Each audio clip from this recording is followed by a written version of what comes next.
যুক্তরাষ্ট্রে ভয়াবহ রূপ নিয়েছে ফ্লু সংক্রমণ। Centre for disease control and প্রিভেনশনের পরিসংখ্যান বলছে, এবছর ফ্লু আক্রান্ত হয়ে ডাক্তারের শরণাপন্ন হওয়া রোগীর সংখ্যা গত 15 বছরের মধ্যে সর্বোচ্চ। ফ্লু থেকে রক্ষা পেতে ভ্যাকসিন বা ফ্লু শট নেয়ার পাশাপাশি ফ্লু আক্রান্ত ব্যক্তিদের কাছ থেকে কিছুটা দূরত্ব বজায় রাখার পরামর্শ দিচ্ছেন বিশেষজ্ঞরা। নিউ ইয়র্কের মার্কস হোম কেয়ার এখন মিশিগানে। এদিকে সম্প্রতি দেশে ছড়িয়ে পড়া ফ্লুতে এখনও পর্যন্ত একজনের মৃত্যুর সংবাদ পাওয়া গেছে। ফ্লু থেকে রক্ষা পেতে দ্রুত ফ্লু শট নেওয়ার পরামর্শ দিয়েছেন চিকিৎসক জেসিকা শেপার্ড।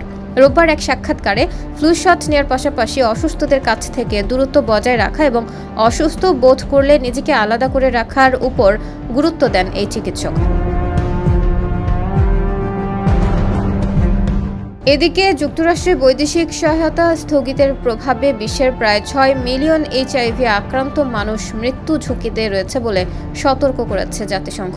জেসিকা মনে করেন, সহায়তা বন্ধ হলে ওই অঞ্চলগুলোর পাশাপাশি আমেরিকাও ঝুঁকিতে পড়বে, কারণ রোগ নিরাময়ের পাশাপাশি এই প্রজেক্টগুলো গবেষণা কাজেও ব্যবহার করা হয়।